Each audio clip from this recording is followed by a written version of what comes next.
வந்திருக்கும் இளம் சாதனையாளர்களுக்கும் அவங்களுடைய பெற்றோர்களுக்கும் தமிழக வெற்றி கழகத்தினுடைய தோழர்களுக்கும்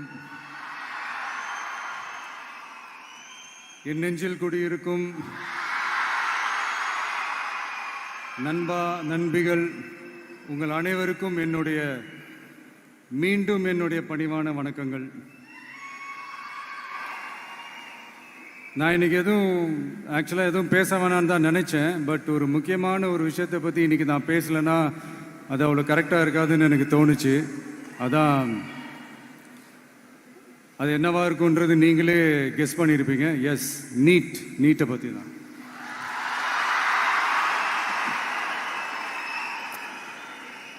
இந்த நீட்டுன்றது பார்த்தீங்கன்னா நம்ம தமிழ்நாட்டில் இருக்கிற மாணவ மாணவிகள், குறிப்பாக கிராமப்புறத்தில் இருக்கிற ஏழை எளிய பிற்படுத்தப்பட்ட, மிகவும் பிற்படுத்தப்பட்ட மற்றும் தாழ்த்தப்பட்ட வகுப்பினை சேர்ந்த இந்த மாணவ மாணவிகள் எல்லாருமே ரொம்பவும் பாதிக்கப்படுறாங்கன்றது தான் ஒரு சத்தியமான ஒரு உண்மை. இந்த நீட்டை பற்றி ஒரு பிரச்சனையாக நான் பார்க்குறது என்னென்னா, ஒன்று இந்த நீட் இந்த மாநில உரிமைகளுக்கு எதிரானதாக இருக்குது. நீங்கள் 1975க்கு முன்னாலே பார்த்தீங்கன்னா இந்த கல்வி மாநில பட்டியலில் தான் இருந்துச்சு. உங்கள் எல்லாருக்குமே தெரிஞ்ச ஒரு விஷயந்தான். அதுக்கப்புறமா தான் அது ஒன்றிய அரசு வந்ததுக்கப்புறம் அது பொது பட்டியலில் அது சேர்த்தாங்க. எனக்கு தெரிஞ்சு அதுதான் ஒரு முதல் பிரச்சனையாக ஒன்று ஸ்டார்ட் ஆச்சு. ரெண்டாவது பார்த்தீங்கன்னா, ஒரே நாடு, ஒரே பாடத்திட்டங்கள், ஒரே தேர்வு. இது பேசிக்காகவே அந்த கல்வி கற்கும் அந்த நோக்கத்திற்கே ஒரு எதிரான ஒரு விஷயமா நான் அதை பார்க்குறேன். ஒவ்வொரு மாநிலத்துக்கு ஏற்ற மாதிரி அந்த பாடத்திட்டங்கள் இருக்கணும். இது நான் மாநில உரிமைகளுக்காக மட்டுமே இதை நான் கேட்கல. நீங்கள் பார்த்தீங்கன்னா அந்த கல்வி முறையில் பல்வேறு கண்ணோட்டங்கள், பல்வேறு பார்வைகள், டிஃப்ரெண்ட் பர்ஸ்பெக்டிவ்ஸ்னு ஒன்று சொல்லுவாங்க இல்லையா, அப்படி அதுக்கு ஒரு முக்கியத்துவம் கொடுக்குற ஒரு விஷயமா அது இருக்கணுன்றதான் என்னுடைய பார்வை. Diversity is a strength, it is not a weakness. பன்முகத்தன்மை அப்படிங்கிறது அது ஒரு பலமே தவிர பலவீனம்னு சொல்ல முடியாது. இதில் இன்னொரு முக்கியமான ஒரு விஷயம் என்னென்னா,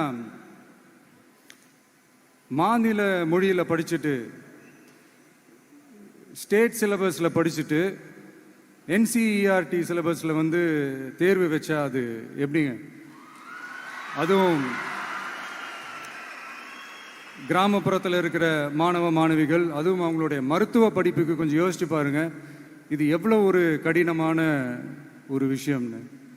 மூணாவது நான் பார்க்குற ஒரு பிரச்சனை என்னென்னா, போன மே மாதம் 5ஆம் தேதி அந்த நீட் எக்ஸாம்லாம் நடந்துச்சு. அதில் சில குளறுபடிகள்லாம் நடந்ததா நம்ம நிறைய அந்த செய்திகள்லாம் பார்த்தோம், படித்தோம் இல்லையா. அதுக்கப்புறமே என்ன ஆயிடுச்சுன்னு பார்த்தீங்கன்னா, அந்த நீட் தேர்வுக்கு மேலே இருக்கிற அந்த நம்பகத்தன்மையை மக்கள் மத்தியில் சுத்தமாக போயிடுச்சு. இனிமேல் நாடு முழுக்க அந்த நீட் தேர்வே தேவையில்லை அப்படிங்கிறத இந்த செய்திகள் மூலிமா நாம் எல்லாருமே புரிஞ்சுக்கிட்ட ஒரு விஷயம். சரி, இதுக்கு என்னதான் தீர்வு அப்படின்னா, நீட்டு விலக்கு தான் இதுக்கு உடனடி தீர்வு. நீட்டு ரத்து கோரி தமிழக சட்டமன்றம் கொண்டு வந்திருக்கிற அந்த தீர்மானத்தை நான் மனப்பூர்வமாக வரவேற்கிறேன். இதுக்கு அந்த ஒன்றிய அரசு அந்த கால தாமதம்லாம் எதுவும் செய்யாமல் தமிழ்நாட்டு மக்கள் அவங்களுடைய உணர்வுகளுக்கு மதிப்பு கொடுத்து இதை சீக்கிரமாகவே இதை சால்வ் பண்ணணும் அப்படின்றதான் இங்கே நான் கேட்டுக்கிறேன். சரி, ஓகே, இதுக்கு நிரந்தர தீர்வு தான் என்ன அப்படின்னா, அந்த கல்வி பொது பட்டியலேருந்து மாநில பட்டியலுக்கு கொண்டு வரணும். ஒருவேளை அதில் ஏதாவது சிக்கல்கள் இருக்குது அப்படின்னா ஒரு இடைக்கால தீர்வாக இந்த இந்திய அரசியலமைப்பு சட்டத்தை திருத்தி ஒரு ஸ்பெஷல் கன்கரண்ட் லிஸ்ட், சிறப்பு பொது பட்டியல் அப்படின்னு ஒன்று உருவாக்கி அதில் கல்வி மற்றும் சுகாதாரத்தை அதில் சேர்க்கணும்.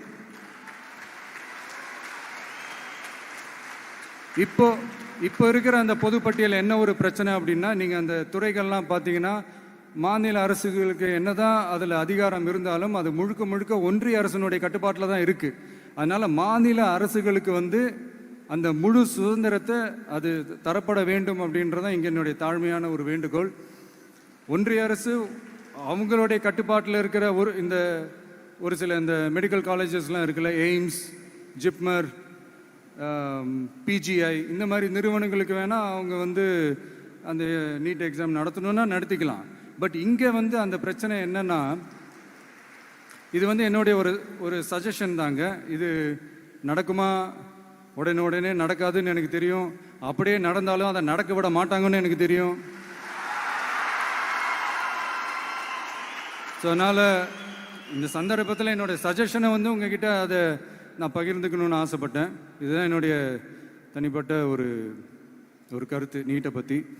ஸோ மற்றபடி வேறு ஒன்றும் இல்லை. வந்திருக்கிற என்னுடைய friends, learning is fun, education is celebration. ஜாலியாக படிங்க, ஸ்ட்ரெஸ் எல்லாம் எடுத்துக்காதீங்க. இந்த உலகம் ரொம்ப பெருசு, ரொம்ப ரொம்ப பெருசு. ஆப்பர்ச்சுனிட்டிஸ் அவ்வளோ இருக்கு, அவ்வளோ கொட்டி கிடக்கு. அதனால ஏதாவது ஒன்று ரெண்டு மிஸ் பண்ணாலும் எதுவும் ஃபீல் பண்ணிடாதீங்க. அப்படின்னா கடவுள் வந்து இன்னொரு பெரிய ஆப்பர்ச்சுனிட்டி உங்களுக்காக வச்சுட்டு காத்துக்கிட்டு இருக்கிறாருன்னு அர்த்தம். அது என்னன்னு தேடி கண்டுபிடிங்க. கான்ஃபிடென்ட்டா இருங்க, நல்லதே நடக்கும். வெற்றி நிச்சயம், வெற்றி நிச்சயம். மீண்டும் சந்திக்கும் வரை நன்றி, வணக்கம்.